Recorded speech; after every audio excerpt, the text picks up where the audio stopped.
Soviet Union continues to expand in both military might and political influence. Soviet Russia holds a commanding position in the future destiny of the world. But it was the United States that held the secret to atomic power. Mr. Truman declares we must have atomic control. The flags of freedom fly all over the world.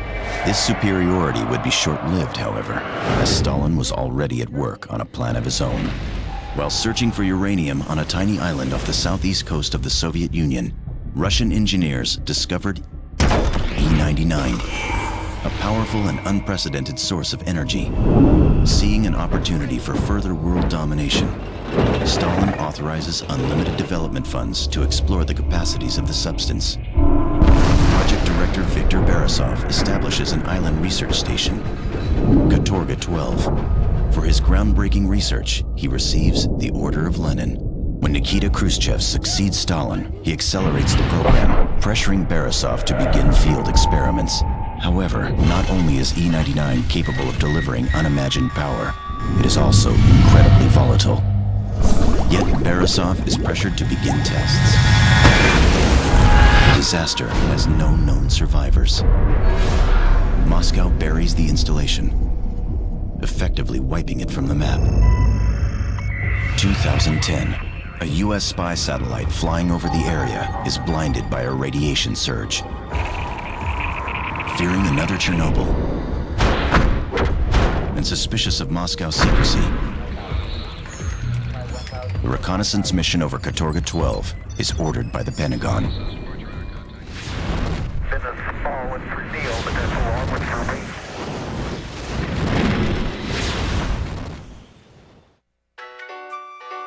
Hi, Richie. Hi, Sin. Hi, everyone. Today we have a very special... Dominic, did you just pick out a turn? It's fine. This happens every time. Hi, Dominic. Hey, hi guys. Welcome to the podcast, Dominic. Do you want to restart? No. This is what people come for. Okay. My name's Dominic, and I'm from Pittsburgh, Pennsylvania in America. I'm an accountant for a telecommunications company, and I go to Peas and Corn on Discord, so if you... Oh, right. That's me. Now I know who you are. Yeah. Oh my god, Richie. You're embarrassing me. You didn't know that was the Peas and Corn? No. You see, I know people on Discord, Dominic. I care. Remember a long time ago, I sent you a picture of Rom on a comic book? Yeah. Yeah, Dom's the one that gave it to me. Oh, we're on the Space Knight. Yeah. Yeah. Well, I remember that Sin showed it to me and she really smugly went, "Do you know who this is?" And then I said, "It's Rom the Space Knight," and she went, "Fuck you!"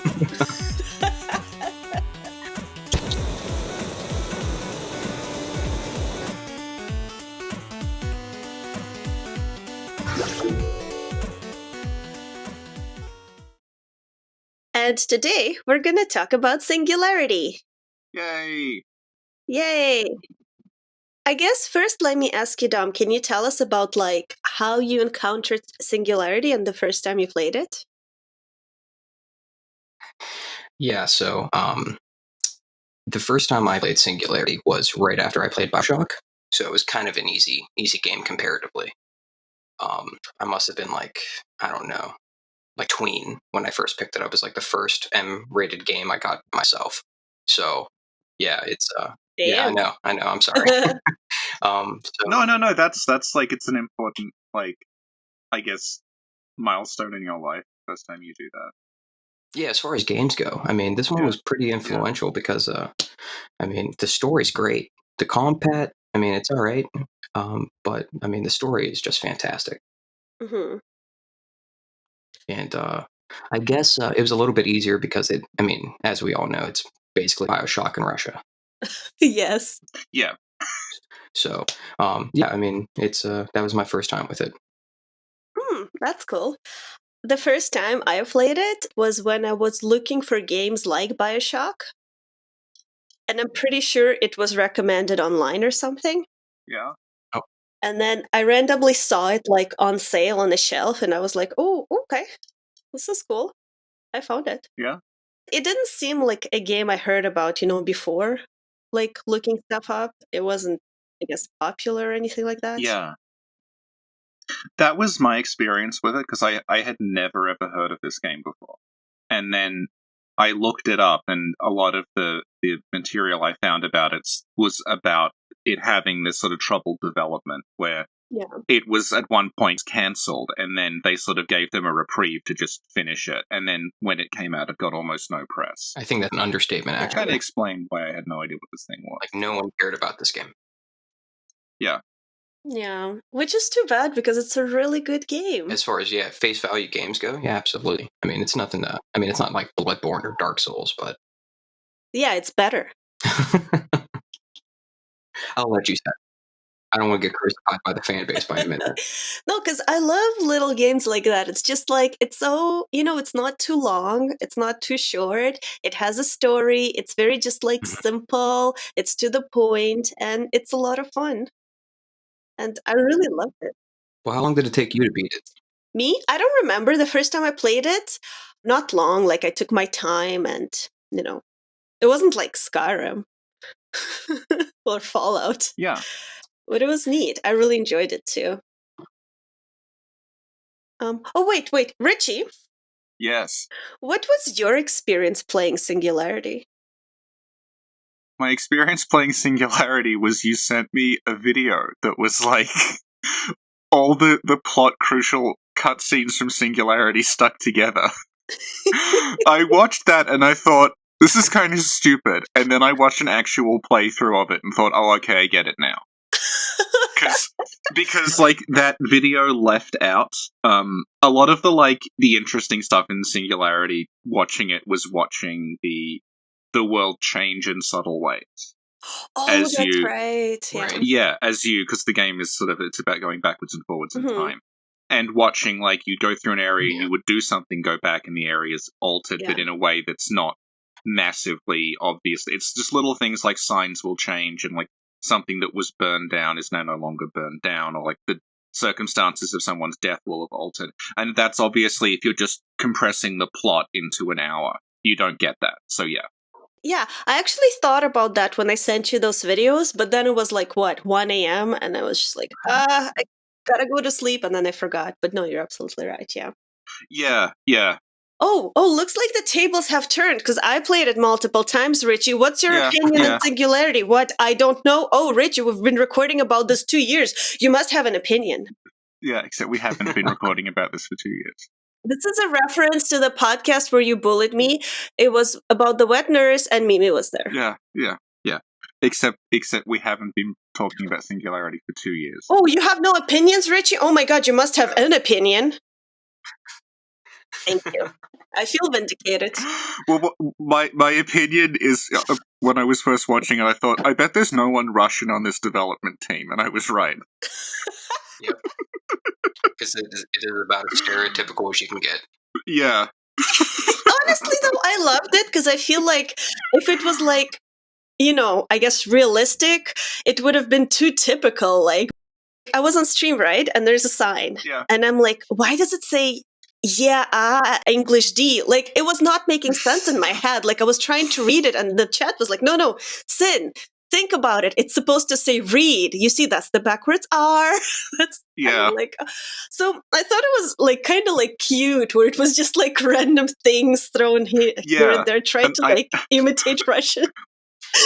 I read about this, and people were saying, oh, it's meant to be that, like, the main character can speak Russian, so you're just getting everything in English for your benefit. But then, like, he can speak Russian, but he reads everything as English with backwards R's and backwards N's. You know what? That could work, but actually what that means is he lied on his CV, and he knows a little bit of Russian, and he's really confused the entire time. Also, we should point out that this game, I was reading up on it, it has no subtitles. Yeah. Because they literally did not have time to do subtitles as a result of, like, the development issues. So they literally could not do Russian with English subtitles. Yeah. So that's a good hack then. It's kind of funny and cute. And also I was watching somebody do a speed run, and it was actually a Russian version of the game. Like the dialogue Oh, was in wow. Russian, so that was kind of cute. Yeah. Yeah. Yeah. But no, I really, honestly, it's like one of my favorite games. I really loved it. It's just, Yeah. it's just so, it's like hugging a Brutus. That's how I feel about this game, you know? Oh, Brutus. Does everybody have their signature Brutus mug? I do, actually. Dominic? Yeah, I don't. I'm so disappointed in you. I'm I know. joking. I'm joking. Okay, so I guess now we kind of can talk about the story and the plot of the game. Okay. Yeah. And this is our handy document. The intro of the game tells us some information about what happened in the Union in the 50s in the game. While searching for uranium on the tiny island of the southeast coast of the Union, Russian engineers discovered a new amazing substance, which they called Element 99, or E99. It turned out to be an unprecedented source of energy, so Stalin ordered more research to be done on it. And a research station was created on the island where they discovered the material, with Viktor Borisov as the director of the research center on the island. And the island became known, or was called, Katorga 12. So yeah, that was a cute detail as well. For all his amazing research on E99, Borisov received like a fancy communist medal. Order of Lenin. Yeah. Yeah. Yeah. But then, once Khrushchev succeeded Stalin, he pressured Borisov to do more experiments. And then, like, these experiments obviously led to a disaster on Katorga 12, which left no survivors. And, as per usual, Moscow buried the entire thing. So that's what we know in the intro. And, like, the game jumps to the present, which is the year 2010, where an American spy satellite that's flying over the area of Katorga 12 gets blinded by a radiation surge. And then the Pentagon sends in a couple of people to see what's up. That is what the intro said, yes. And then the Pentagon sent in a couple of people to see what was up. You see, Dominic, do you see this fucking bully? I've seen this for a few years. I think it's cute. Do you see what I deal with? Do you understand why sometimes I might be a little bit on the edge when Richard's like, oh, it's like the 50th time you do that to me, Richie. Okay. So I think first we should probably just talk about what's Katorga 12. Okay. Yeah. First thing we gotta do is learn the proper pronunciation. And the silence, wow, I feel a lot of pressure. No, I noticed when you were reading out the intro, you said, like, how do you, because we all say Khrushchev. How did you say it? Yeah, okay. So first let's learn proper pronunciation of several words then. Okay. Yeah. Okay. So I don't know why everybody puts a K in his name. It's an H.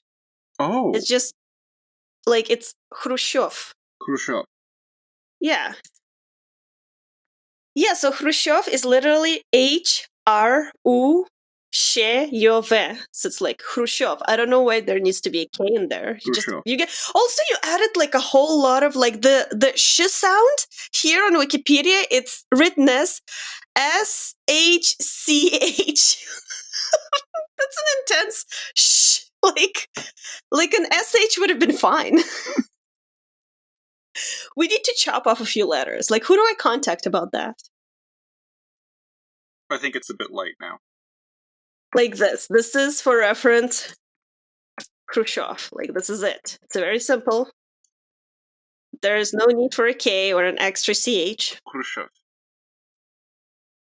Another name is Borisov. So you put the emphasis on the E. So it's like Borisov. Yeah. You know? Borisov. Borisov, yeah. Stalin. Okay, there's not many ways to mess that up. It's Stalin. Yeah. Okay, so I think it's important that we pronounce the main word of the game correctly. Katorga. Oh, singularity. No. Oh, Katorga. Katorga. Katorga. the O is basically an A. It's like katarga. And the emphasis is on the first A. So it's katarga. Katarga. Katarga, yeah. Katarga. Yeah. Good. Dominic, are you with us? Oh yeah, I'm just gonna. Hi. Dominic is like, this is not what I expected. No, this is exactly what I expected. I feel Dominic's like, when they say the podcasts are hyper edited, I understand what they're saying now. None of that is going in. Like, No, this is good. No, this is really good because again, I'm just gonna say Barasov or Katorga, because like that's how the game said it to me. yeah. Yeah, and when you streamed this, like half the fun was you seeing like English words with just written with random Cyrillic characters and just squinting. Yeah. How do I say this? What is this? Yeah. So Katarga 12. Let's talk about that. Okay. It was like an island where they found E99. And they established a lab there so they could, like, I guess, mine it and study it, right? Right, the cooker. Yeah. Oh, tell us about the cooker. So the cooker is essentially, again, maybe Richie or you'll have something different to say about this, but I always saw it as like an E99 version of a Higgs boson collider. Right. Absolutely out of this world, and it was developed in the 50s. So obviously, 12 was like way overdeveloped. This is essentially a metaphor for the arms race. During the Cold War. Yeah. Atomic power versus E99. And that's kind of like that's explained very thoroughly throughout the game with all the exposition from the the little recordings everywhere. Mm-hmm. Yeah. And the cooker is where I'm very sorry, Sin, but Barasov, he was the front runner, for the cooker's establishment with the help of Dr. Petrov, yeah. Yeah, so those two combined, I think one was more biological scientists, and the other one was more theoretical. That's where Barasov comes in. That's at least my interpretation. Petrov was more of the biological, science of the island itself. The natural development of uranium-99. Mm-hmm. Right. Richie, and you mentioned you wanted to say something about the E99? Oh, I just thought it was a neat detail that they discover this thing and they call it E99 because it's the 99th element, because at that point, there wasn't a 99th element. Right. They did discover one later on, but it was after 1955, so... Oh, that's a cute detail. Yeah. What's the 99 element now? Einsteinium.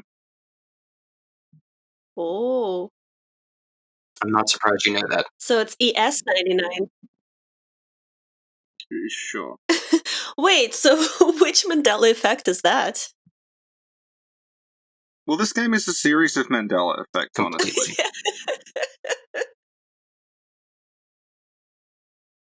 Everyone's obsessed with the device in the game, but technically you don't need it. There's this random American completely alone on this Russian island, going in and out of time frames naturally. Yeah, it's true. Yeah.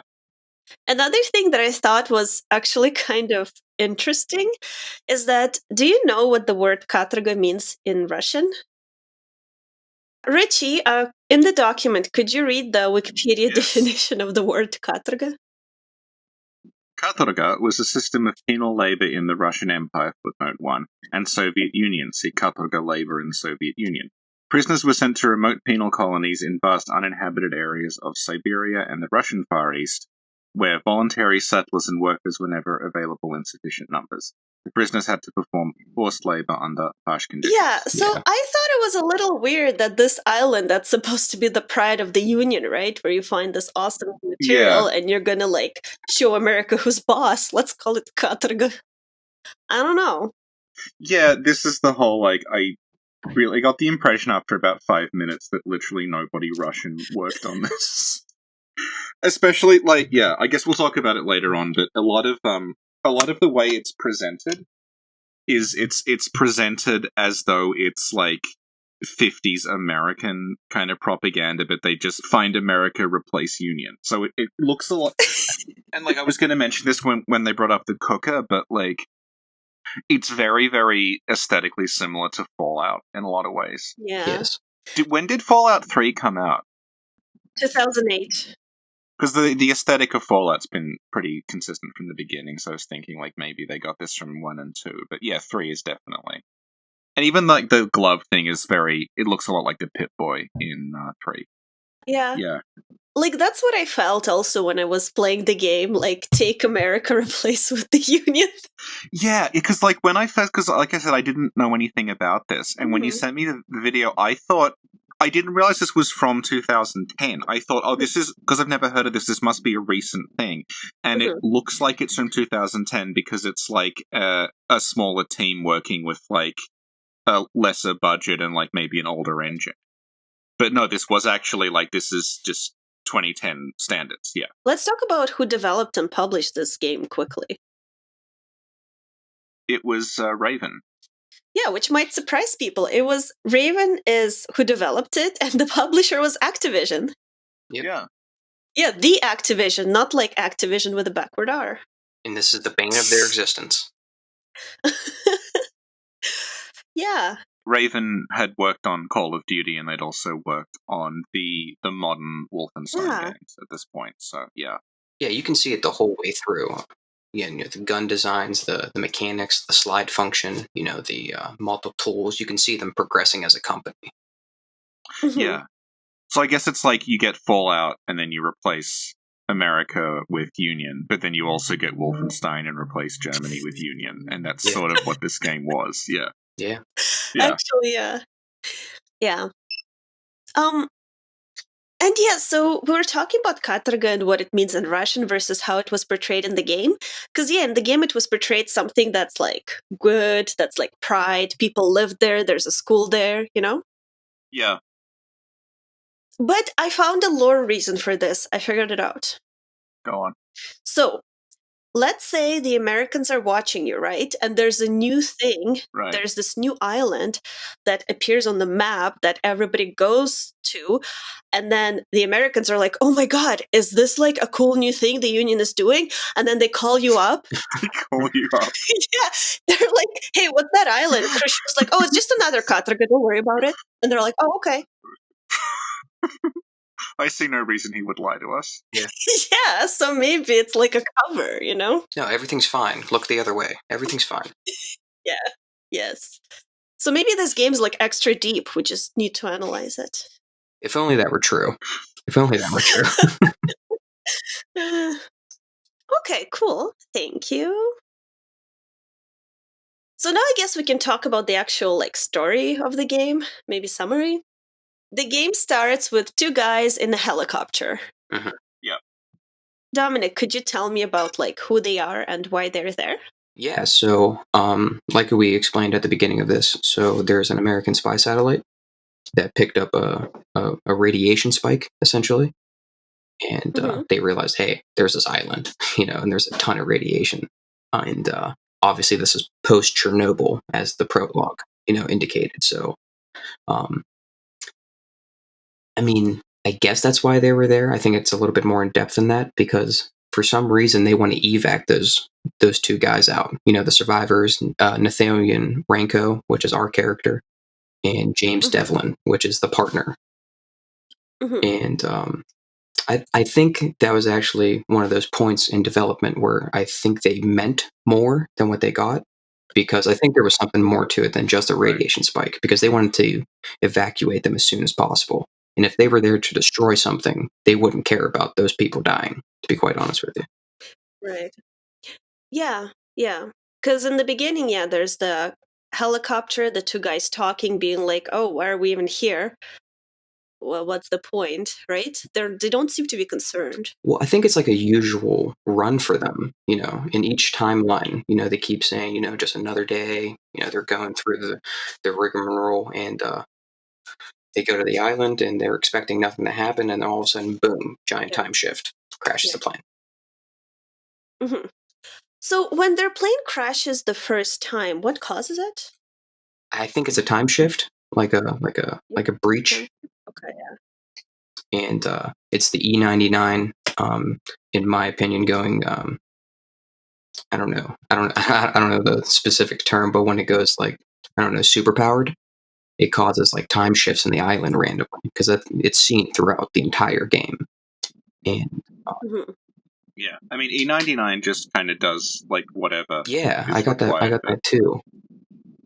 Yeah, yeah, And it's weird Yeah. because like it's meant to pick up boxes and make them bigger so you can climb on them. Essentially, is what we got out of this game.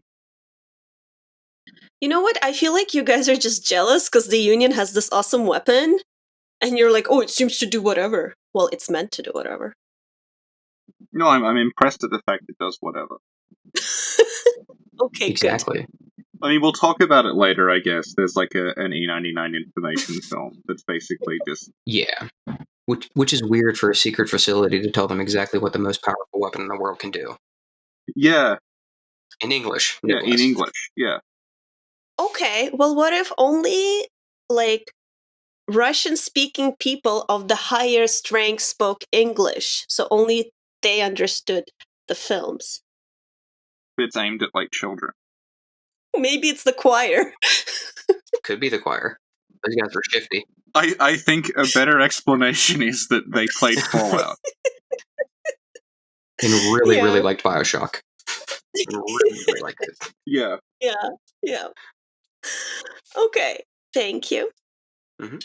So the helicopter crashes, and we play as Renko, and so we explore the island on which we crashed. And it's cool because you walk around and you see this like posters which like have like semi-Russian, semi-English writing. It has a very like Union aesthetic and stuff. Mm-hmm. Yeah. Well, some of the posters were accurate, but some seemed to have been run through like Google Translate or something. I'm trying to Yeah. remember. There's a specific poster that said something like "Be quiet," with a woman like showing a gesture, Mhm. meaning like don't spread gossip. Like, Right. the implication is that like so the enemy doesn't know our secrets or whatever. But the way they translated it, I was like, what? That's you don't say that. That's literally "be quiet," but that's not how you'd say it in Russian. So there were some things which were really like random words with like random backwards letters, other things which were accurate, and then other things which were like Google translated. So it was like a mix and mash. You really can't hold too much pressure on a bunch of Americans making a Russian-based game, though. No, it's actually really impressive. I mean, the visuals were there. Like, there was even the guy on some posters. There's like the hardworking guy with a cap and stuff. Mm-hmm. I'll send it to you in Discord. Like a guy that looks something like this, for example. Oh, yeah, right. You know what I mean? Like, Yeah. and he has a little cap on, or like he's. It's like the... Oh, yeah, the socialist realist stuff, yeah. I thought that was cool. So aesthetically, I thought it was really neat. But some things were like a little off. But again, I thought it added to the charm of the game. It's Yeah. like Oh. one thing that I really disliked about the game is that every time Devlin talked into the radio, it scared the crap out of me. He'd be like, "Ringo!" And I'm like, "Ah!" Oh, I think that's the point, though. I don't know about any of you, but when I heard this was a horror game, it was kind of hard to believe because like it's mostly just jump scares. To be quite honest with you, just like what you said, Devlin going into the radio, you're probably in a quiet facility, and then all of a sudden, Yeah. there's the act.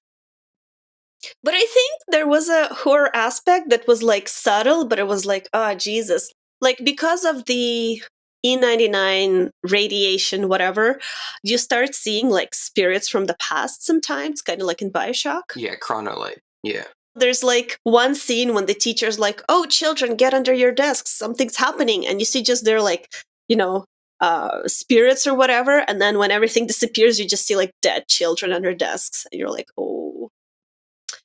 Yeah.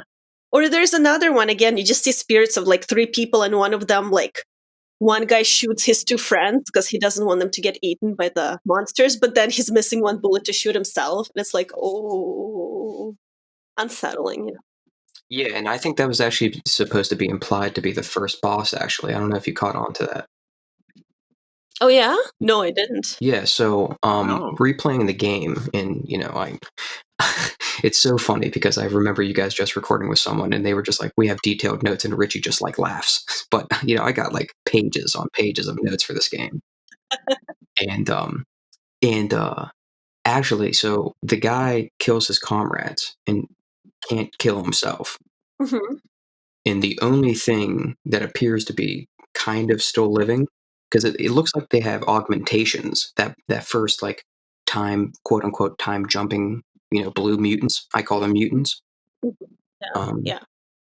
it looks like it was like Yeah. biologically modified. So I always took that to be implied. That's the survivor that couldn't kill himself, because right after you see that chrono light, you're at the boss Mhm. fight. Right. So that's what happens, Yeah.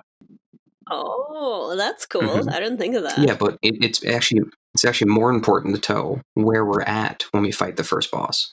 Because the docks are the first. The how do I say this?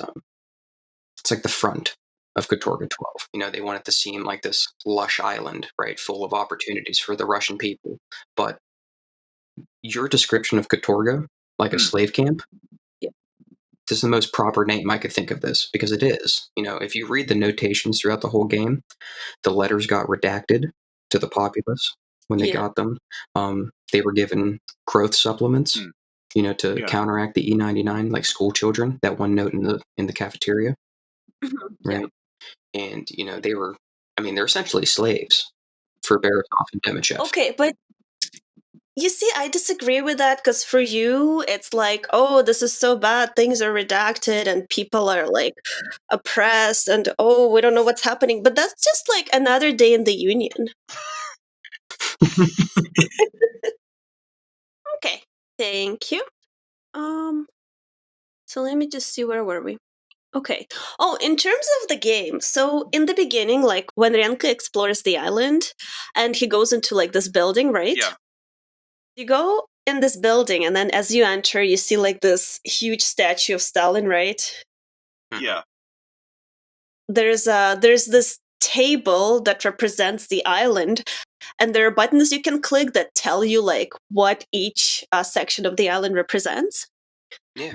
And then it tells you about like, okay, this is where we extract the element 99, and then you click another one, then they're like, this is the labs. We look into like weapons, crops, medical research, chronology investigation. And then they're like, here is the school, here are the civilian docks, here is where we get supplies from the mainland. And then the last one you Yep. click, it's like, and here's the tower. It's not built yet, but once it's built, it's going to be home to like the Borisov reactor. And the reactor will be like a device that will create a singularity that will Mhm. provide unlimited energy for like the Union that's safe and clean and amazing. Right? Absolutely.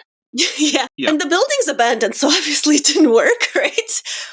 And then as you explore this room, a time rift happens Yeah. where your character is transported into the past, into like the 1950s. And he's like in this burning building, and he runs around and he sees some guy about to be like burned alive, and so he saves him, right? And as he runs across the hallways trying to find a way out carrying this guy, somebody tells him, no, stop, but he ignores that person. And anyway, and so you save this person, you get him to a safe room, and there's a whole bunch of people there, and you're like, okay, where did all these people come from? And then Mhm. it ends, and then you're transported back, and you're like in the same room, and it turns out you're in the room where you were before, but things are changed. Like instead of having a Yeah. Stalin statue, there's some other guy. And like the table with the buttons, if you click on them again, they're all the same except for one that says, oh yeah, the tower, it was built and it was amazing. Yep.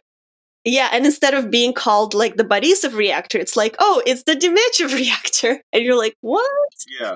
And I thought that was so subtle, but not subtle, and totally cute and amazing. Yeah, because you think as a playing a video game, you think not to go back to it, Mhm. because it's a pre-recorded thing, so you think, oh, it's not going to be any Yeah, different. yeah. For me, it was like when that happened, it's just immediately like, okay, you altered time by saving the guy in the Right. building, but it takes the characters like 3/4 of the game to kind of figure that out. And it's like, He has a yeah. lot going on, okay? Oh, He's trying to figure out why all the R's are backwards. Okay. I guess the third when we're talking about Yeah. like obvious influences on this, we had Fallout and BioShock, but also like obviously Yes. Half-Life, because this whole thing it's very much the resonance cascade thing from 100%. Half-Life. Cool. Yeah. I mean, Barasoff looks. I don't remember his name, but he looks just like the main character in Half-Life. Almost a spitting. Yeah. Oh, Freeman. Like yeah, an older Freeman. Yeah. Dominic, can you tell us a little more about the Singularity? Yeah, so it's essentially the Singularity is to generate an event horizon by using the Higgs boson collider that we were talking about before, called the Cooker, with the assistance of E99, right? And to be more specific, what the actual, what an event horizon is, it's defined as a theoretical boundary around a black hole beyond which no light or other radiation can escape. So I think the point of it was to use E99's power, but also counteract the radiation by getting it like sucked into a place where nothing can escape it. Essentially, get the good stuff without the bad stuff was the objective. Mm-hmm. Yeah. That's cool. And obviously, that did not work. Or did it? Maybe there's a Katorga 13 somewhere. There could be. Oh, if it had done better, there probably would have been. Maybe in the alternative timelines there is. Yeah. Well, like Bioshock Infinite has infinite light towers, so maybe this has infinite Katorgas. See, when I thought this game had been made last year, I was thinking, oh, they've gotten this from Bioshock Infinite. And then I was like, no, if anything, Bioshock Infinite got it from this. When I first played Bioshock Infinite, I was like, this should have been called Singularity 2. You're not wrong. You're not wrong. I mean, the tower is a lighthouse, Katorga 12 is the city, and Rango's the man. There's always a city, there's always a lighthouse, there's always a man. There we go, yeah. Yeah, you're not far off. But I think it was the nice, subtle mark is that article you gave me where they directly say, yeah, we copied Bioshock. I don't think that's, necessarily not appropriate. But in the counter, like Richie just said, I also think Bioshock took from this because it's a very cool story. I don't think anyone can do that. Yeah. And like Bioshock, it has its roots in System Shock, so like, oh yeah, everyone's borrowing from everyone else. Yeah, and that's nice. That's the goal part. Yeah, Everyone thinks they need the original, but if it ain't broke, don't fix it. Like, there are games that pride themselves at being a Souls-like, so... Oh yeah, like Jedi Fallen Order. It's described as a Souls-like game. I don't know why, but it is. But actually, on a previous Soul River podcast, we discovered that Miyazaki's games, the Souls games, are actually Soul River-like games. So by default, all the Souls-like games are actually Soul River-likes. No, I don't doubt it. I'd never got into Souls lore before you guys. So my knowledge basically comes from your podcasts all these years. Oh, wow. Yeah. That's good because everything we say is 100% true and 100% accurate. That's funny that you mentioned that, though, because as you know, Sin, I discovered you on that very infamous Sanadis K podcast with Archibald. Oh, the best podcast. It brought in the best people, I swear. So that's the first time I saw you because I was actually watching Richie's playthrough of Bloodborne because I just played it just like 3 years ago. And I saw his video and yours right below it was that. And that's where this all started. So my Souls development is actually from you guys. Oh, wow. Oh. And Redgrave, a lot of that. Oh, cool. Yeah. Okay, thank you. So where are we? The second level, just progressing through the storyline, because you're on the docks, you save, Demichev from the fire. Demichev replaces Stalin, which is obvious, from the, statue replacement. So Yeah. that's kind of implied, like Richie said, but your character doesn't click anything together until you're pretty much dead, sacrificing your life for it. So Yeah. Yeah. Yeah, so then we go outside. We finally see the outside, the new outside, I guess, the post-timey, shifty things outside. And that's when we encounter some monsters, which were pretty creepy. And then we also like go in a school and we go in a building. And those areas I found really, really creepy and yeah. unsettling. It was just... Especially like I find it's not super in your face, but it's like at some point you like enter a room and again you see like the ghost of a friggin' monster over a baby bed and you're like, oh my god. Mhm. Oh. As you progress the game, the mutants get more and more, I don't know, manipulated by E99, depending on where they're at and what they did. Yeah. Because when you're on the docks in the Yeah. school in what I would consider the municipality area, like the government buildings and the schools and stuff like that, are right at the forefront. Because that table we were talking Yeah. about, where it showed everything, I thought that was like a soft like pitch meeting for Right. shareholders to keep the research going. Hey, come to the island. Here's what we have to offer. Orientations for the workers. Here you go. But Yes. as Yeah. soon as you go past the docks, it's all research. The whole island. And when you go to the research facility, which is the second level, you start seeing what I call the time jumping mutants. They keep popping in and out of time closer and closer to Renko.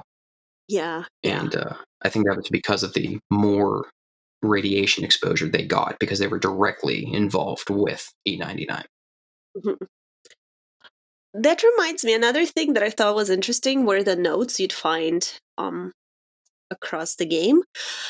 And there was this one note that's like, somebody was talking about how their spouse works in a facility where E99 is prominent, and they're like, oh yeah, my spouse is not feeling well, and they're acting strange, but they don't want to tell anyone because they don't want to get in trouble.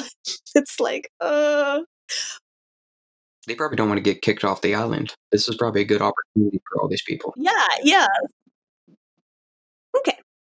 So then you fight off some mutants, and then all of a sudden, like, the Russian Black Ops are after you too for some reason, and you're like, what? And you reunite with your partner, and you fight off a bunch of Russian Black Ops and a bunch of monsters, but then you get captured. By? Plot twist, Richie, who would get captured by? I can't remember. Oh, is it? Dimitrov. Is this like you? Yeah. Yeah. Say it, Richie. I'm going to edit it out so it looks like you're intelligent. No, you have to include like a really obvious cut and then Demichev. Okay. Thank you, Richie. Yeah.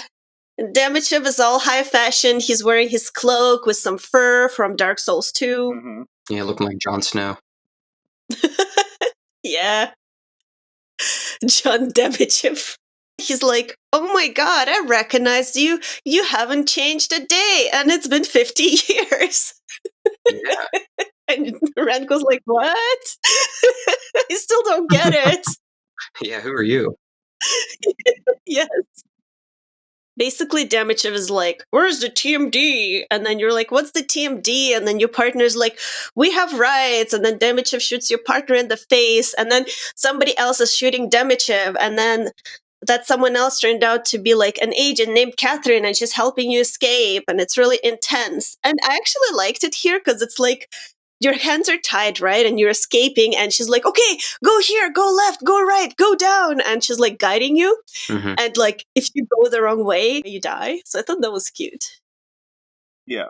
And then you meet up with Catherine, who just rescued you from Demichev. And Dominic, do you want to tell us like what she tells us when we meet up with her and what she explains to us? Yeah, so Catherine, correct me if I'm wrong. She's an agent for Mir 12, MIR 12, right? Mm-hmm. And yeah. So, you go through there and you find out that Mir 12 is essentially the resistance of Katorga 12. Their objective is to bring light to the world. What's going on here, right? The mutations, the human experimentations, the risk to the planet, I think, was involved with that little exposition of what Mir 12 is right after you find them. And, they want to assist Renko in finding out the answers to what is the Singularity, right? The tower, because of the notations left in that Soviet Union, like, planner or whatever that is. And there's, like, notes in there, like, find Renko, Renko, but which is weird because you know his name, but you have no idea when he's coming or where he's coming from or who's Renko.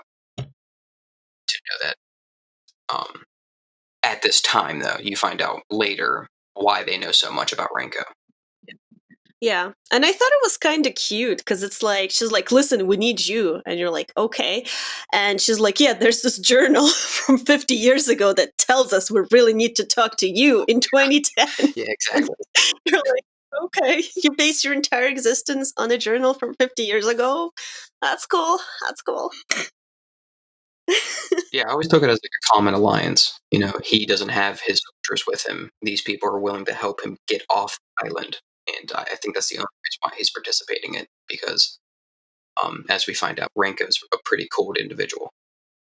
And just like a little side note, I guess, Mir, the word in Russian, literally means world, but it also means peace. Oh, wow. That's interesting. Yeah. Yeah, because you had the Mir space station. Right.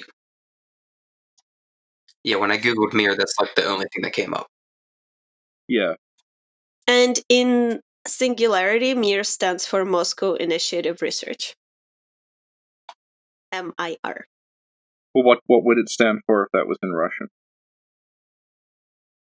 It doesn't stand for anything. Didn't you just say it stood for Moscow Initiative Research? Yeah, but in the game, the journal, it says M, Moscow, I, Initiative, R, Research. No, but like, what would that be if it was actually in Russian? Like, it wouldn't be Mir, would it? No. This is all I have to say. I'm just confused by the not quite bilingual approach this game has. It's very distracting. Incredibly frustrating. I mean, this is like, well, okay, well, how about this? This is, again, deepest lore. Imagine you're an agent of the United States of America, and you try to infiltrate this Union facility, and then you find this journal, and you're like, what does it mean? Why is it in English? Is it Mir? What does it mean? Okay, yeah. Like, you're so confused, and you're just like, I give up, whatever. It reminded me a lot of, like, old, like, 60s things like Mission Impossible and stuff, where it would just be set in this ill-defined, like, Eastern European area that would have some name like the Eastern Alliance or something. And they would write all the signs in a way that was, like, English, but with, like, either Cyrillic characters or, like, umlauts. So there would be, like, a cylinder with the stuff leaking out of it, and it would have gas written on it, like GA said. And even like I can't remember if it was the cutscene we're just talking about where you get rescued and the guy's like, you Americans and your obsession with individuality. Yes! Like... Okay, so thank you. We are Mir 12. Our mission is to reveal the truth that's been hidden from the entire world. In the 1950s, a military research base was built on the island of Katorga 12. To this day, the government denies its existence. That is a lie. According to top-secret documents we've uncovered, the base was the site of research involving the mineral E99. The E99 research program was headed by two men. Dr. Viktor Barasov, a top researcher in the field of quantum physics. He didn't live to see the outcome of his work. Reports say he was killed in an unexplained laboratory accident. This man stepped in to lead the program after Barasov's death. He went on to lead Russia in a war for world domination. A war won using superpowered weaponry developed at Katorga 12. Today, we know him as Chancellor Nikolai Demichev, leader of the world government. The events surrounding Demichev's rise to power are still a mystery. Our organization is in possession of a journal that claims Demichev is a fraud. It raises many questions about Katorga 12. What happened there to put Chancellor Demichev in power? What could have caused so much destruction and taken so many lives? Evidence points to this structure on Katorga 12, the Singularity. What is the Singularity? The journal claims one man will lead us to the answers. His name is Captain Nathaniel Renko. It is our mission to locate Captain Renko and help him achieve his goal. We are Mere 12. We will reveal the truth. So then Catherine basically tells us that we need to do like this mission where we need to find a TMD device, right? Yeah. And then she tells us using the device, we must go back in time and stop Demichev, the man we saved in the fire, from killing Borisov. And Borisov is the scientist that was talked about in the intro. And then she tells us we have to do that because the timelines are all wrong, and Borisov is the only one who can like restore history to its original timeline because the journal said so. Well, don't second guess a journal. Yeah. This is the part this happens like every time there's a story about like history being altered, but I'm like, how do the people know that they're in the quote unquote wrong timeline? Did you read the journal, Richie? Right, exactly. And also like Mm-hmm. I mean, sort of outside what the Singularity is grappling with, but like a lot of the correct timeline, which is our timeline, also has a lot of really terrible things in it. Okay, so some other stuff that Catherine tells us, I think it's the stuff that you sort of get the feel for at this point. If you put two and two together, I don't know if Renko did, but basically when you went back in time, you saved Demichev from the fire, right? Then Demichev and Borisov worked together on Katorga 12, and that leads to Borisov developing the Tmd device, which is the device we use in the game to sort of manipulate object, time, space, and which helps us travel back and forth through time through rifts. And this is when sort of like Borisov and Demichev disagree on things. I think Demichev wants to push things further. Borisov kind of doesn't. Borisov hides the TMD device from him. Demichev is like, oh, no, you didn't. And then he executes Borisov and everybody who sort of doesn't obey him, right? Well, maybe this is going to add another layer to that, because nothing you said is wrong, but the way I always thought it is that Demichev didn't know about the TMD. He only found out after he kills Borisov. So once he finds out that one, this weapon existed, and two, he can't find it, it becomes a lifelong obsession. And that's why he was on Katorga 12 when Renko was there. I mean, you got to imagine this. This guy's Stalin. He's not doing it just because he can, right? He's probably doing it because he has a personal vendetta against this, right? He wants the TMD. So I think that would add an extra layer to the plot if, maybe that headcanon is true. That's the way I always took it. Borisov didn't tell Demichev, because they were only there for E99. The cooker, right? Singularity, the tower, all that. Mm-hmm. And because when you look at those little recordings, it's only Borisov and his men. It seems like Borisov discovered what he did, right, and what he created, and he's like, no way, he's not getting this. Mm-hmm. I don't know, Richie, did you get a different idea from that, or is that just me?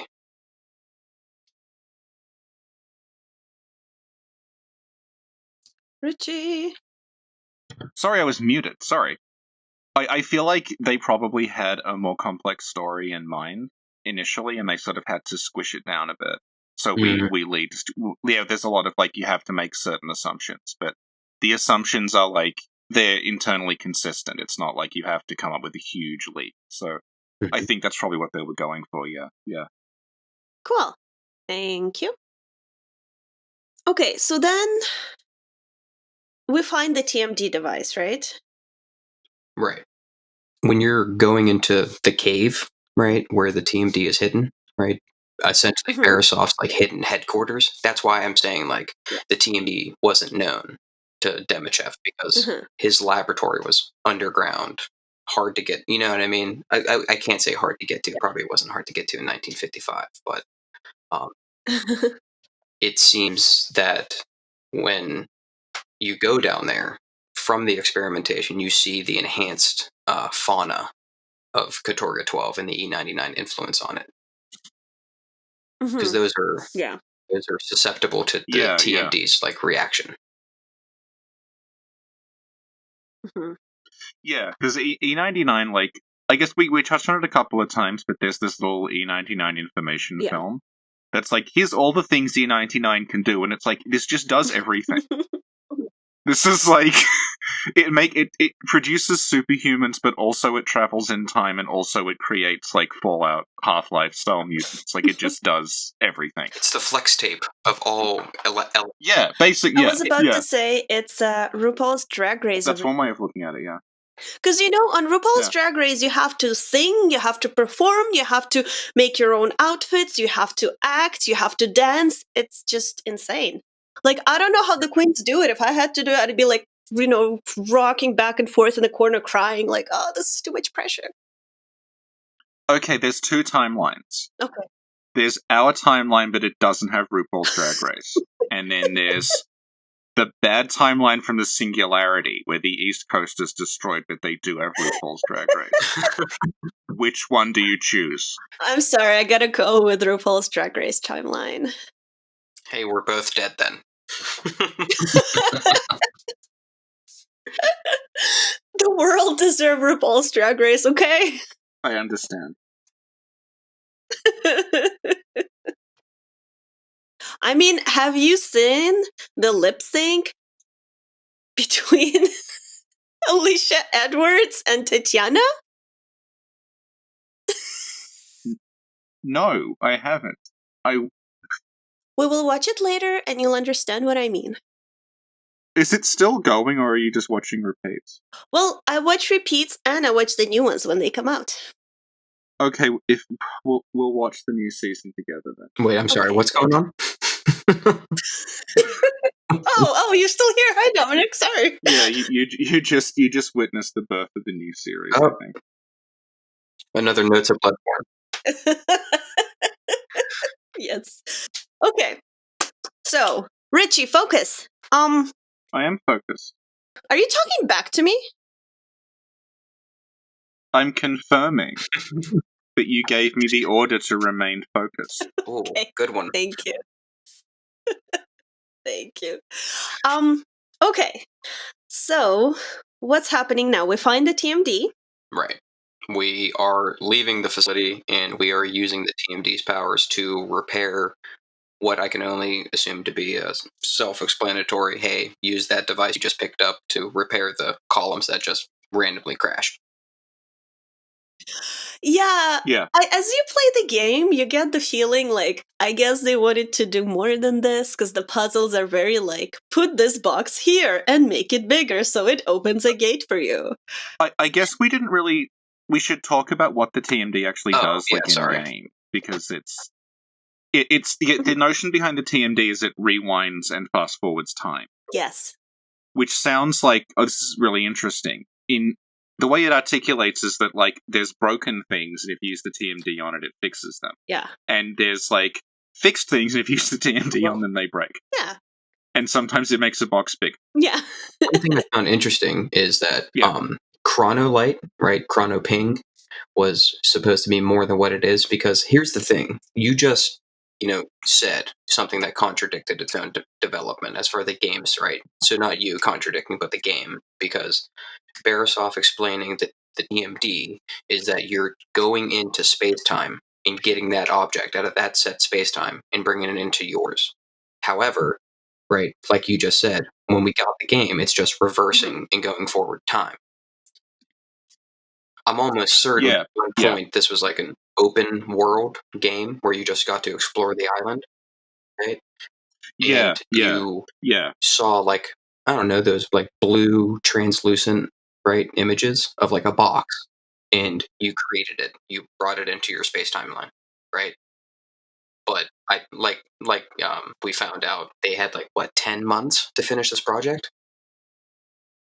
Yeah. You're gonna pick up pieces, you know. Yeah. Which was really impressive, I thought. Like, But what we got for 10 months of work, I'm astounded. That's it. It's awesome. Yeah. yeah. Or I should say 10 months cleanup, I should say. You know, there was probably a lot more. Yeah. From my understanding is it was in development for a couple of years, then they cancelled it. And then they basically went back on that and said, okay, we're uncancelling it, but you've only got 10 months to fix it. Okay, cool. Yeah, so I think they did a really good job. I mean, I think the game is really good as is. Like, oh yeah, no, like people like, and it's the same with Dark Souls 2, where people are like, oh, like, you know, it was rushed, blah blah blah. But you look at other things that were like as rushed or even less rushed, and it's stuff like Sonic 2006 or Bubsy 3D, or it's just like these unplayable messes, and it's like, yeah, just getting. I guess it's like when you watch people rant about games, they say like, "Oh my god, you fall through the floor. How did they fuck up something that easy?" And it's like that's actually like the baseline. Mm-hmm. Like making you not fall through the floor is like 90% of the work, and then like everything on top of that is like, yeah. Thank you. I think people are too critical. Yeah, to be quite honest with you. This game, it's a video game. What do you want? You want it like an epic journey each and every time? You know, that downplayed game like The Witcher or... I'll be honest, I liked Singularity more than I liked Witcher 3. So there you go. It's my personal opinion. I mean, I guess like it being Raven as well, people probably expected a lot more. Maybe, yeah. Given their like pedigree. Yeah. I think they expected a lot more, you know. Yeah, I think they bit off too much than they could chew. Like me and Richie were saying, you know, it appears to be an open world game where you free range toward, you know, the island, because the way it's set up, I really don't think they would limit you to chapters, to be honest with you. Oh yeah. Because and like we should mention out of the chapter. Yeah, and the chapters are literally like they're the points on that map you see earlier. Exactly. Like that map is just here are all the places you're going to go. It's basically a straight line. Okay, thank you. So we just discovered the TMD, and we just talked about what it is, and now we're going to use the TMD to go through a rift, to go back in time, and save Borisov from being executed by Demichev. Right. And this is where you probably the best gun in all of video games. Okay, tell us about the best gun in all of video games. The Seeker. Oh my god, it's so good. It needs to be in every video game. It's like the ASMR of best guns. Okay, but Sin. Seeker is of course spelled with a backwards R. How would you pronounce that? Okay, we don't have an S in Russian. But let's assume we do have an S in Russian. So you'd be like Sekeya. See? I wasn't that too far off. No.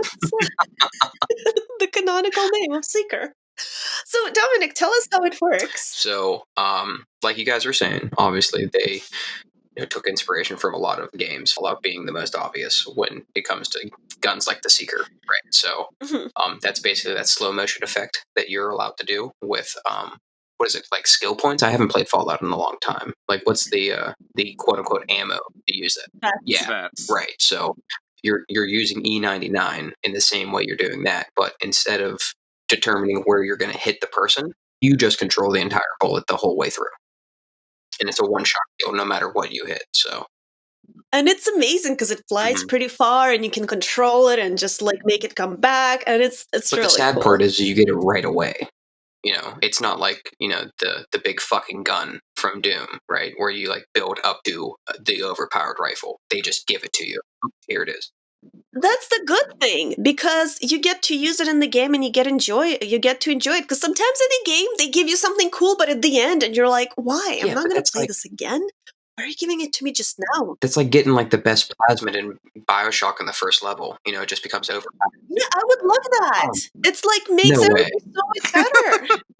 Yeah, I am OP. Is this why you haven't finished any of the Souls games? Besides, I finished all of the Souls games. I like how Dominic, you're so 2015. I finished all of the Souls Awesome. games. You haven't finished 2. Almost. well, there you go. I got Ah. 2 is like 700 hours long. I got to almost the end and I was like, I can't anymore. It's like I need to rest, I need to breathe, I need to eat. I can't. That's okay. Yeah, it's longer than fucking Skyrim. It's crazy. I can't. They needed to take some of that development time from Dark Souls 2 and put it into Singularity. Or just send parts of it to From Software. All right, thank you. And yeah, I really liked that part. I thought it was cool. You're like in this research facility, and I think there were also some films that tell you about some story things there as well. Yeah. I like research facilities in games. Like that's my thing. So I appreciated that. Because you're a research assistant in Oh, real you life. are. Okay. I Alright, that's think pretty cool. so. I think so. Yeah. Oh wow. And you make manuals for research in real life. So this is like Yeah. you really connect with like audio logs and things. Yes, I do actually. Yeah, there you go. I want there to be like a game that's I want there to be a game set in a research facility that's like accurate, so all the memos are called things like Absolute Final Memo 7 dot revision. Yes. Yeah. And just a bunch of files just called like fuck this dot text. Yeah. Yeah. I'm just looking at things that are on my desktop right now. Aw. Oh no, my boyfriend's making chicken wings, isn't he? Why are you saying oh no? Fucking traitor. Because he's gonna eat them. No, wait, chicken wings were here. Did he sneak in here, take the chicken wings, and now he's making them? Oh my god, I'm gonna text him. Where is he? My love, are you making chicken wings? Question mark heart. Okay. Okay, so we have chicken wings, take like, 30 minutes to make? We can do this. Okay. So, we're on chicken wings time. Remember the time that you recorded with me and you just wanted to keep recording and then your boyfriend got back like, okay, I can stop now. And it turned out that you just wanted to record to fill in time till he got back from McDonald's.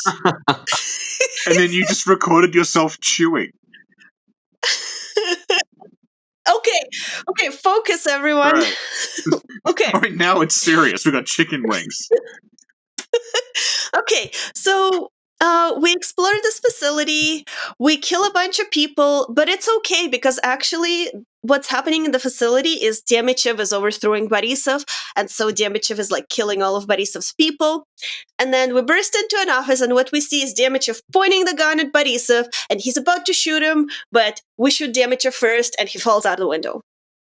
So Dominic, can you tell us why all of this is happening? Yeah, so Demichev is actually storming Borisov's labs because it is implied through notations and recordings that the TMD is well activated and working, but Borisov understands what can happen from it if Demichev, right, his military might gets a hold of this thing and what it can do for not only the Soviets but the world. He hides it in the cave where we find it. So Demichev is storming the laboratory at this time to try to figure out where it's at. Yeah. Thank you. Mm-hmm. And so this is interesting because in the, I guess, quote unquote, original timeline, the TMD was never made. Yeah, like that would make more sense if like Katorga were just like it didn't matter. Whereas if it had have succeeded, the whole of history. Oh, I see what you guys are trying to say. So, like, if the TMD was discoverable, someone, no matter who it would be, would try to find that thing. Okay, yeah, that makes more sense. Yeah. And then because we saved Demichev, that like leads Borisov to creating the TMD. So like they had to work together for the TMD to happen, you know? Right. So I don't know, I found that really cute. Like basically we created the TMD. Yeah, you're the one that, like, and then you ultimately have to sort of undo it, Yeah. Yeah. I also like, Sin, that the more we talk about, like, Russian things, the more Russian your accent I'm gets. noticing that. Yeah. Really? Like, and on other, like, and then Demichev, and then we got to the island. Damn Anyway, continue.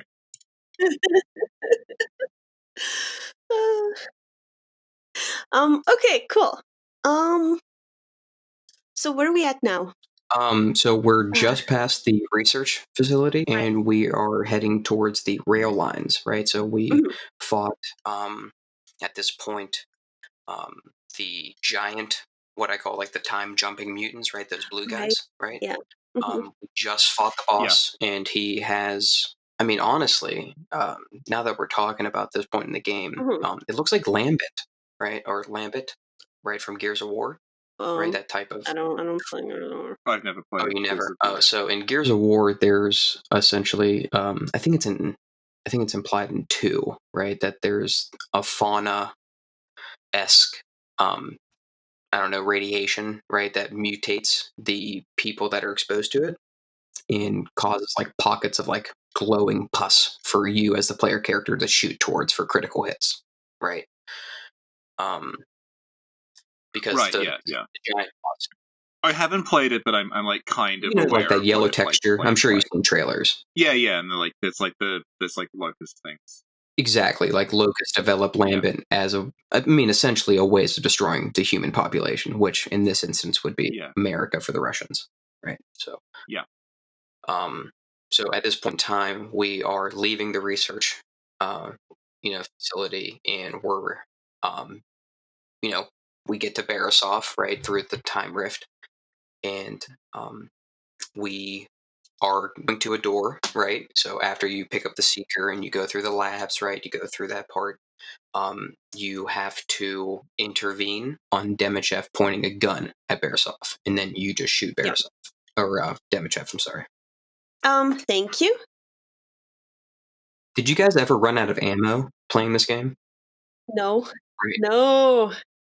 Well, a little because I was using Seeker ammo 24/7. Well, Seeker is different throwaway. Okay. All right. Thank you. So at this point, we save Borisov, and then him and you sort of run back to where the rift is, so that you can go back to your time. And he's like, "It's okay, I'll hide out for 50 years somewhere on the island." And you're like, "Cool." Yeah, and that's kind of where like the game development goes away, because you immediately see the implications of what you just did by saving Borisov. The island is more technologically advanced. There's augmenter machines, right after the rift, where you can coincidentally play the Tmd device you just had. And I don't know if he was hiding. I think it might have been like a split in power, to be quite honest with you. Like people followed Borisov and people followed Demichev, and based on their own personal ideals. But it would make more sense if he was hiding. Cool. Later in the game, when you meet up with him, he has like almost like an observatory for like a mad scientist. Yeah, because he's got like reactors spinning in the background and everything like that. You find out Borisov had a child, right? That teddy bear you pick up in his room, right? He was raising a family, which I think originally was supposed to be implied to be Catherine, because you never see the child. You never see. You never see a corpse, right? There's no. I mean, like I said, this game holds your hand. There's no exposition to the teddy bear you just found, right, or the note, right? So I think that was supposed to be implied Catherine, because I don't know how it could be Catherine, because in the second timeline, Borisov is dead, but she is alive. But he died 50 years ago, and she's not 50. It's like Endgame. There's giant plot holes with time travel. Also, I feel like in a story like this, it just makes sense. Like, right, plot important character has child, you never see them, then there's like an adult later on. Like, it's just sort of... But it's still a pretty big plot hole. She's not 50 years old. And also he's dead in the second timeline, so... Maybe she uses the TMD to look younger, you don't know. She didn't have the TMD in the second timeline. We found it. I don't know! I mean, it's time travel, nothing makes sense. Exactly, thank you. Precisely, because when you meet Catherine, right, there's things that would be impossible to know because Ranko himself has yet to do it. And as the game is developing, you're not reliving or you're not living the future, right? You are creating space-time itself, right? Yeah. Past, present, and future. That's what the game is implying. Ranko is a set point in time. Have you guys ever watched Doctor Who? Yeah. Yes. So they had a really cool way. I'm not saying this is anything to, write a paper on, right? As far as like evidence, but, Doctor Who with Matt Smith. Set points. Right, exactly. Set points in time, right? And that's Ranko. So Ranko has to happen no matter what, Yeah. And so when you meet up with Barisov, right after this, right after you save him, you meet up with him. Mm-hmm. Catherine is very like affectionate and, I hate to use this term, but like girly, right? She's, putting her hand on, her, she's putting her head on her hand. She's leaning over, talking to him. Because if you stay in the room and you don't go exploring, they have a whole dialogue that makes it seem like they know each other. Mm-hmm. Yeah. I don't know if that's applied to be like she was a lab assistant, but I always took it to be that's his kid. Yeah, that it makes sense, yeah. Okay. Thank you. So now, when we jump from the rift back into 2010, which is the present, Borisov contacts us through a TV, and he's like, "Hey, what's up? You haven't aged a day. Meet up with me. I have a lot to tell you." Nothing to hide. Yeah. And when we do meet up with him, he's like, "Hey, so when you did your thing, here's what happened." He shows you this movie, right? From the moment I invented the TMD, Demichev wanted it. He demanded I hand it over for him to use in his research. When I refused, he had me and everyone else who wouldn't cooperate labeled as traitors. If it weren't for you, I would have been killed along with everyone else. Demichev was obsessed with the power and possibilities of the Singularity. But a few months after it came online, there was a terrible accident. The Singularity exploded, killing thousands instantly. But they were the lucky ones. Those who survived were left to a fate worse than death. The E99 radiation mutated every living thing on the island, including humans. The island was quarantined and abandoned, but not before E99 had been effectively mass-produced and implemented in everything from microwaves and vehicles to weapons more powerful than America's atomic bomb. On the heels of this success, Demichev was able to quickly rise through party ranks, preaching all the while that Russia had a technological advantage it must use quickly and ruthlessly. And Premier Khrushchev agreed. Russia launched a preemptive strike against the United States, devastating its entire east coast with a single E99 bomb. Simultaneous attacks were also launched across Europe. Germany, France, Great Britain. None could stand against the E99 weapons of the USSR's troops.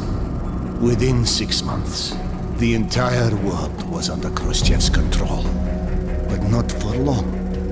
Demichev used his growing number of supporters to oust Khrushchev and install himself as chancellor for life. And the movie starts off with like, by the way, Demichev is alive. He fell out the window, but he's alive. And he's actually more obsessed than ever. And he's obsessed with the Singularity. And a few months after he brought the Singularity online, there was a terrible accident. And there was an explosion, killing thousands of people instantly, mutating others. And then the island was evacuated, but the research in E99 continued, and the Union created this like most powerful weapon ever, even more powerful than the atomic bomb. And then Demichev was promoted into like government, and then under the order of Khrushchev, he dropped like an E99 bomb on the USA, and he eliminated the entire East Coast. And then within 6 months, the entire world is under like Khrushchev's control. And then Demichev double crosses Khrushchev. And then Demichev is basically like king of the world. So that's what happened. How are you doing? And you're like, oh my God. Yeah. What did I do? Right. How did you feel when you saw that film? I just figured, oh yeah, that. Because it's time travel, so it just makes sense for, like, this sort of, like, yeah, the act one of the game is going to be you thinking you've done the right thing. Yeah, but you each made time it you're wrong. going back in That's time, it's just like how- Marty McFly. Yeah. Every decision he makes does something completely, it's the whole grandfather Yeah. paradox. Yeah, exactly, yeah. Yeah. Yeah.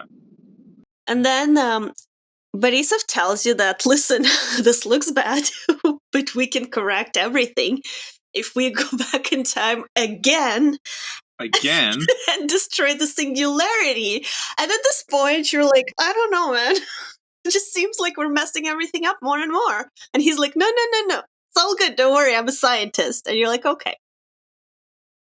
how does he remember all this? Has he got, like, a notebook that exists outside of time? I don't know, Richie. Maybe. Yeah. Yeah. And then, like, Borisov's plan is like, listen, there's this ship, right? It sunk, but on it had an E99 bomb. So we're going to get that bomb and we're going to use it in the past. And you're like, again, do you think that's a good idea? Because, like, and he's like, yeah, it's fine. And you're like, okay, you're a scientist. Right. So chapter 3 starts at that point based on that premise, right? Rail lines is what chapter 3 is called. And you take the rail lines to that ship you were talking about called the Pearl. And on the Pearl, like you said, is a uncharged E99 bomb, like canister, essentially. Which I don't understand because technically it sunk charged. So shouldn't it be theoretically infinite? Well, it's been a while. They didn't plug it in. Yeah, No. maybe it just ran out. But it's infinite power. That's the whole point of the game. So, Maybe the Union exaggerated the capabilities of E99 a little bit. I guess. Yeah, I mean, they, there've been, like, parades of nuclear weapons where they were, like, not real. Yeah. So, Oh, There you yeah. yeah. Mhm. So I thought that this part of the game was pretty neat. Throughout the level, we encounter a really cool boss. Do you want to tell us about it, Dom? I mean, this is going to be one of the points in the game I really don't know or have any theories about because the only thing I could sum up is those little creatures, right, with the stacks of E99 pus, I guess, on their backs, Yeah. developed into what we see as I call it the crab, right, the giant crab monster. Yeah, just like some sea life Right. that the E99 got into. Because as Yeah. we see, right after, getting the TMD, we fall into like a hive, essentially, of those little creatures. And assuming the boss of Yeah. Chapter 3 evolved with greater and greater exposure to E99 until what we eventually have to fight. The first time I encountered that boss, I think I was a little panicked because I was shooting it and I wasn't like killing it, and I was so confused and panicked, and I think it just scared me. And then once you calm down, you're like, oh, right, I'm supposed to shoot it in its weak points, which are like the bright yellow-orange things. So, are you saying that there was a giant enemy crab and we attack its weak point for massive Yeah. damage? Yeah.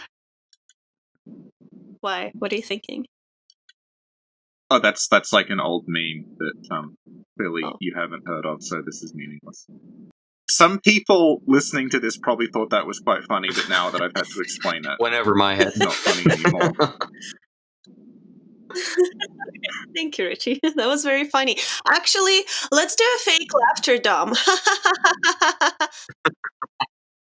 If you don't bully me before the end of the episode, I might insert it there and make it sound like you're actually really funny. That's the most up-to-date game reference I've ever done.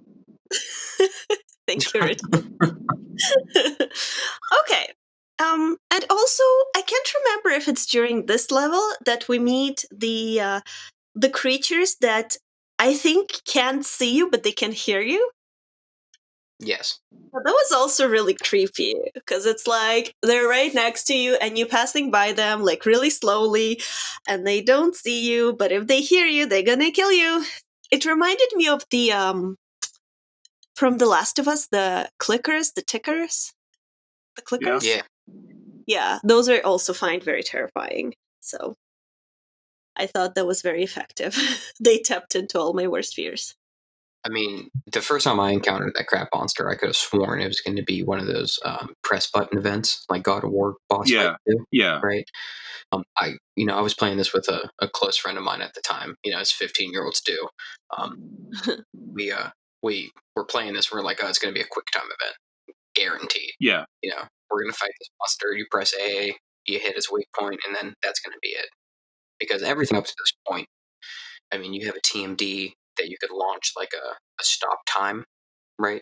Bubble on everything. Right. So, I mean, everything kind of gets nullified after that point.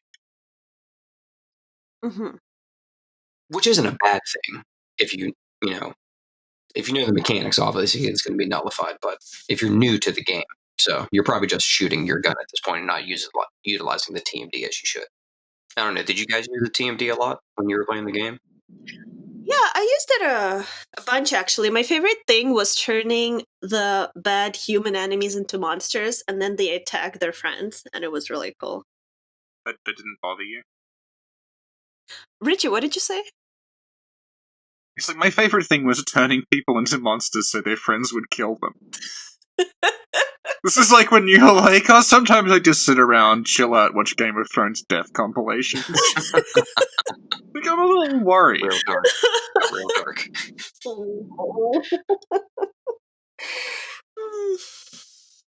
It's fun. That's actually like one of my favorite things in all games. Like in BioShock, you can make a big daddy attack the other people. Yeah. Yeah, I'm trying to think of other games, but like in Sekiro lets you do that. There we go in Sekiro. I think Dishonored 2. Yeah. Or I think you can possess people in Dishonored. Anyway, but that's like one of my favorite things to do. Alright, so thank you. Now, but actually before we get the bomb, there's some really cool stuff that happens. You basically like sort of thrown back and forth in time on the ship. And so that's cool. Like I really like that too in games where there's like some sort of time travel in the same space. Right. So that was neat.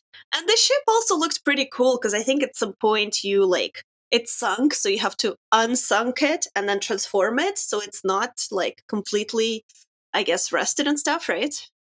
Right. Yeah. So that was pretty neat too. As we recover the bomb, there are too many of Dimitriev's men around the ship and around there. And Catherine is like, I'll distract them. So she acts as a distraction. She gets shot and killed. And it's very sad. Shame we can't turn back time. Yeah. And then basically Borisov helps you and he gets you to a safe spot. Then he's like, oh, by the way, yeah, the bomb isn't charged, so we gotta go charge it. And you're like, oh, okay. Another time travel. To charge it, we have to go back in time. Yeah, so what was the point of raising the ship? We could have just dived, got the thing, time traveled, and got out of it. So what was the whole point of raising the ship besides, oh, here's a cool time manipulation of a giant ship being reconstructed? Yes. But Isov was like, I just really wanted to see it. It sounded really cool. Yeah, I mean, it's worth it. Yeah. Right. Yeah. And again, we go back in time. And we're in the research facility yet again. So I found that part pretty cool again. And there are also some interesting, like, not really NPC interactions, but basically some NPCs are hostile and try to kill you. But other NPCs, where they see you, they're like, oh no, it's that guy. Dimitriev told us he'll be back to kill everyone. Run! So they're like, oh yeah, I remember that. That's really cool. One of them was like, oh no, don't kill me. I have a family. And you can like choose to kill him or not. And I thought that was like, oh. And it's really good, like, video game dialogue, like exposition, where it's like, no, it's that man we were told would, like, while he's staring at you, instead of just shit, he's like, it's that man we were told would return by Demichev. Everyone be careful, he's trying to kill us. We had better stop him. One annoying thing as a Russian, sometimes the enemies would scream out things in Russian, but it's the same like 5 things over and over and over again. Oh yeah, another thing that happens here, which I'm like, so you find the place where you charge the bomb, right? And so you charge it, but you charging it like overloads the reactor or whatever, the charging station. And so as you sort of jump back into the present, the facility or the room or whatever behind you explodes. That's kind of mean. When we explode the cooker, right, because it's Dr. Petrov, right, in his fauna asphyxiation, he, everything is like swamp, right, esque, like everything is a swamp, and that kind of goes back to what we were talking about before as like the natural biological, E99 enhanced, fauna, everywhere. So, Dr. Petrov and Barisov were actually teaming together because there's a plant in the cooker facility after you charge the bomb, right? If you kill it, it screams. The Venus flytrap thing, right? If you kill it, it whimpers, right? And it's not legible, right? The chalkboard behind it, but it's kind of almost implied that this thing is conscious, right? It not only feels pain, but it's conscious, right? Yeah. And this was very Fallout as well. Oh, really? Well, like maybe in no, like in you would find like the places where they did the experiments with the mutagen, and there'd just be like weird things lying around, and there'd be like notes on boards and things explaining what was happening. Yeah. Oh, the other cool thing. Okay, this is a little detail, but when you would go into a building and you see like old notes or whatever, broken blackboards, with your TMD device, you could restore them and like see what was on it. Oh yeah. I thought that was a really cute touch. That's pretty cool. Okay. So at this point, you and Borisov, you have the bomb, it's charged, right? And then you go to the tower, because Borisov is like, okay, we got to go to the tower where we want to explode the tower, but we got to be there physically. But again, you have to go back to 1950s and explode it in the past. Explode the tower in the past so the singularity doesn't happen, so the tower doesn't happen, nothing works, everything's destroyed. So then you're like, well, you know what? Seems like a good idea.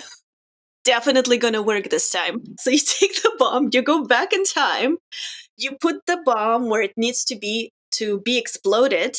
You like go back to the future. The implication is that, you exploded everything in the past, but then when you go back to the future, which is the present, the tower is still there. Like, it's not destroyed. And then Demichev shows up. He's like, hey, what's up? Yeah, you're right. Because it's like a big surprise. He's like, yeah, I finally caught you. I'm caught up. Yeah. Yeah. And Demichev is like, well, you thought you could destroy the tower, but all I had to do is to rebuild it. And you're like, yeah, what's up, bitch? I'm here. Yeah. Yeah, exactly. Yeah, it was funny. Demichev was like, have fun on our trip down memory lane, Captain. All that effort to destroy the singularity when all I had to do was simply rebuild it. Like, well played, Demichev. And so, like, at this point, Demichev sort of has, like, the gun on Borisov. And then you shoot Demichev, wounding him, not killing him yet. Right. This is where I think Borisov realizes, he's like, oh my god, what's happening? Like, we exploded the tower in the past. Why isn't it working? And then Demichev is like, don't you know you have tried this many times before? And then Renko has like flashback, because throughout the game, you also see writings on the walls that says things like, we tried this before, or don't trust her, or don't trust her. Yeah, that's the one I remember. Yeah. Yeah, and like basically turns out that these things were written by Renko himself, because this was tried multiple times. We don't remember all the tries. Which is quite the exact same way it's explained in BioShock that Jack is being manipulated by Fontaine. So, would you kindly? Mm-hmm. Yeah. And so then Borisov is like, and then you're like, and then this is when Borisov has an epiphany where he's like, okay, wait a minute. So the problem isn't the tower, it isn't Demichev, it isn't anything we thought. The problem is you saved Demichev from the fire. Yeah, someone this inconsistent should not be in charge of time travel. I agree. Like, Yeah. Stalin was 100% wrong for giving him any type of power. Yeah, he's like, listen, I embellished my CV a little bit, but in the words of Tyra Banks, fake it till you make it. And they're like, who's Tyra Banks? And he's got oh yeah, it's for when I went forward in time. Hang on. Yep. So basically, Borisov is like, okay, the way we fix this timeline for real is that you have to go back in time and you have to kill yourself in that moment when you're saving Demichev from the fire. Yeah, but in theory, that wouldn't work anyway. Right. Yeah, that's the point. So at this point is where you gotta make a choice, right? There's 4 different ways you can choose the end of the video game. However, there's only 3 possibilities from it. Okay, so tell us about the endings. So the first one is you shoot Demichev and kill yourself in 1955 prior to saving Demichev from the fire. Borisov becomes the super commander of the world, as seen by the sickle and hammer, right, statue when you were flying in, right? Replaced. Exactly. Yeah, the Planet of the Apes reveal. Yeah. Is Yeah. replaced with your boy, Borisov, who, by the way, we didn't mention this. I think it's pertinent, though. He progressively sounds crazier in his dialogue as you progress the game. I don't know if you guys noticed that, but he progressively becomes crazier. When you're like going to the ending of the video game, you can hear his ideology develop. Yeah. Mm-hmm. So at this point, the sickle and hammer of the Soviet Union is replaced with Borisov himself, right? So that big statue you said was bigger than Stalin. He made that dwarfed by making a giant Liberty, statue of himself, right? And it is that timeline. So doesn't matter. There's still a mega commander of the world, and it's Borisov instead of Demichev, or instead of Stalin, Demichev. What doesn't matter, right? What I found interesting about that timeline is that when you go back in time to shoot yourself, I thought that was it. Like, you just kill yourself and you never exist.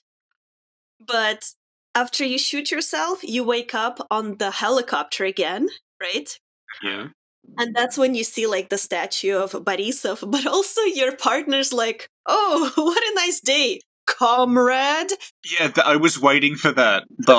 As soon as I saw like time travel, alternate history, Soviet Union, there is going to be a scene where someone addresses you as comrade and you realize you're in the wrong future, or the Statue of Liberty is holding a hammer and sickle. And we kind of got both. Yeah. We got both, and we got a third thing where the titles, like, for like published by Activision, had like random Russian letters in it. Yep. Yeah. Yeah. So we got everything, yeah. Comrade. Yeah. Yeah, I think this needs a series of like charts. Yeah, because okay, technically, another thing we forgot to say, which is pretty important, is that, and pretty confusing, I guess, when you charge the bomb, take the bomb to the tower, go back in time, explode the tower in the past, that's the catastrophe that takes place on Katogar 12, right? Yeah. So you are the one that created the explosion that killed everyone and created the monsters. Yep. But I thought it was really interesting when it's like, oh, so not only am I the cause of all the bad stuff, I'm actually the cause of other bad stuff that I didn't know I caused. No, yeah, you're 100% right, because it still happens regardless of who you save, right? You kill Demichev instead of Borisov, and you inadvertently still cause the Singularity explosion. The island is still abandoned. But did the Singularity explosion happen in the original timeline, or did just an accident happen in the original timeline? I think it Yeah, has it's to both, because the Singularity still happened, right? The Singularity is what allows the TMD to be what it is, but the explosion itself, I think that and Ranko is consistent. Like, those are the fixed points in time that always need to happen, because it's not a good ending, no matter how you spin it. it's always going to end shittily. You know, it's all fucked. Yeah. Mm-hmm. Okay. Ending 2, Ranko now kills Barisov, right? And Demichev offers Ranko power to use the E99 to take control of the world by convincing Ranko that Barisov keeps sending Ranko back and forth in time without changing anything, right? So no matter what happens, it's still going to happen. Come with me, I'll at least make you a powerful person, right? Demichev states Ranko has what it takes to rule the world. Ranko and Demichev control the Singularity to destroy the Resistance with mutants and human armies working side by side, right? So they utilize the Singularity explosion. You know, they take the mutants and they make a force to be reckoned with, right?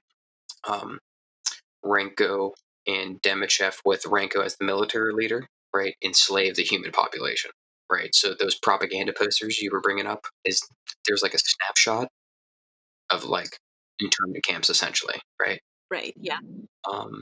Ranko builds a reputation to be controlling factor, right, of the whole charade that him and Demichev are, you know, convincing everyone they're around, right? The charade, right?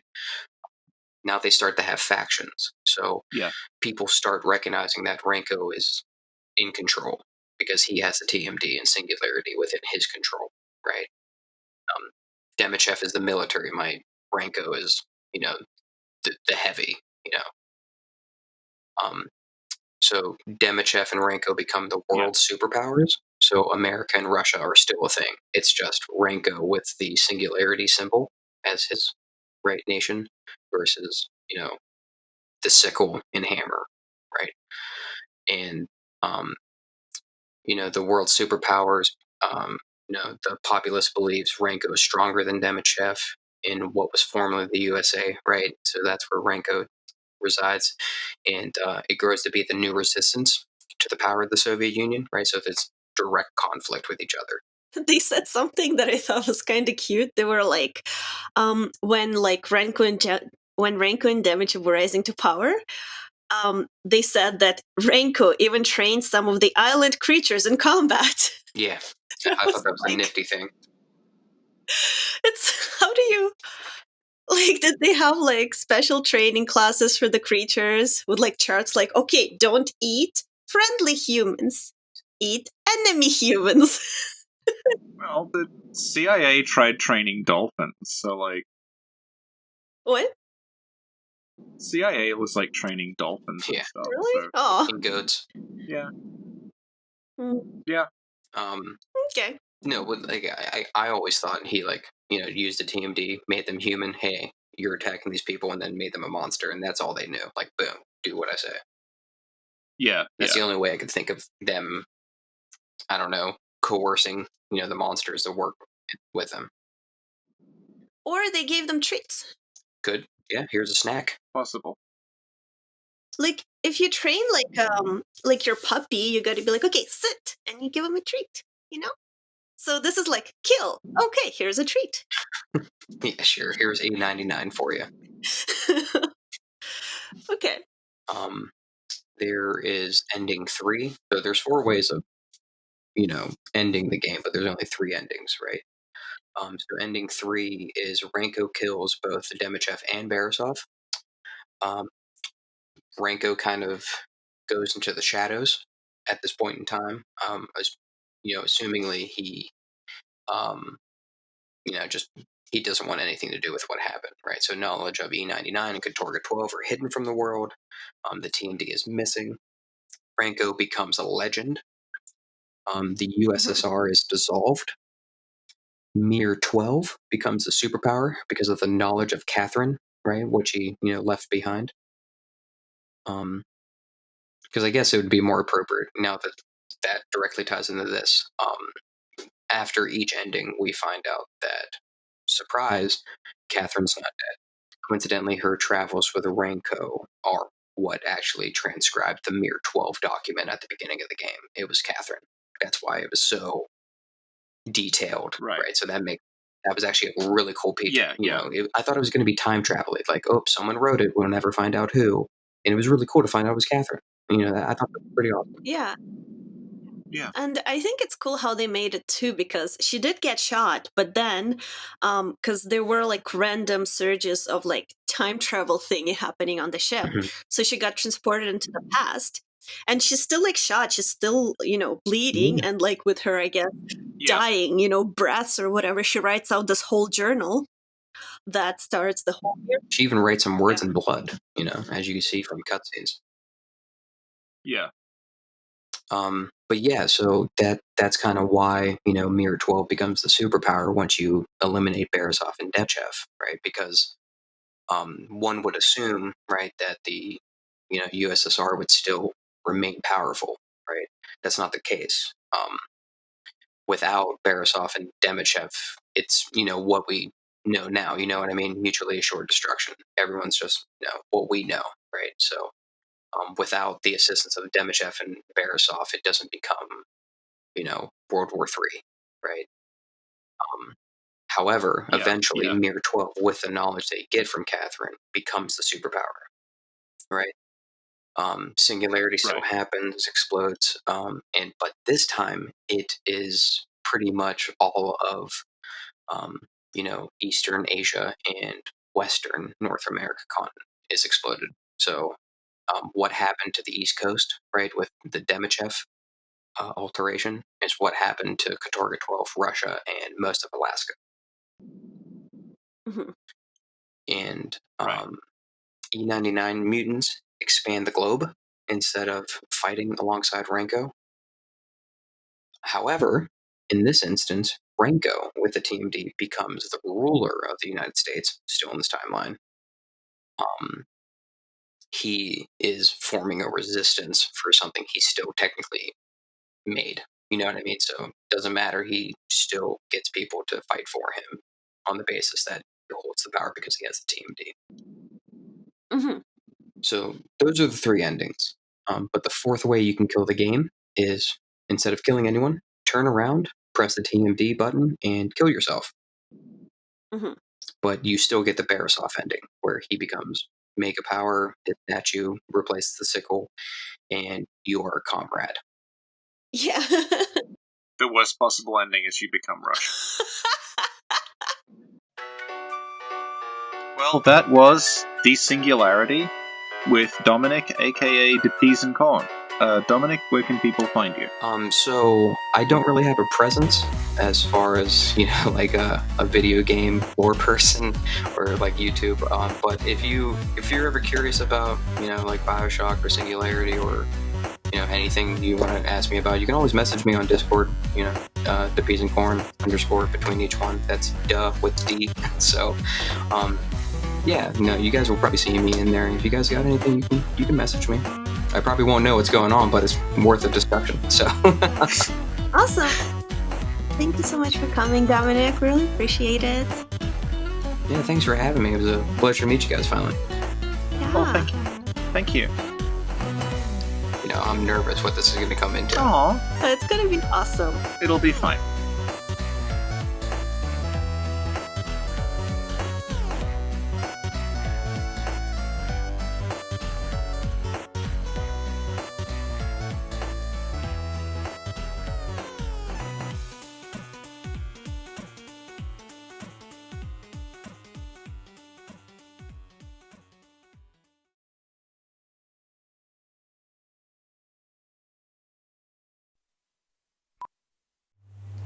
I know what's gonna happen. As soon as we go through here, a monster will jump out at us. What I'm gonna do is I'm gonna close my eyes and take off my headphones. That's what we're doing. We're gonna close our eyes, take off the headphones. Do we have enough bullets? Because I can't. And then we're gonna go in and start shooting. Did I kill it? Okay. Did I kill it? Did I go in there? Yes! Fucking motherfucker.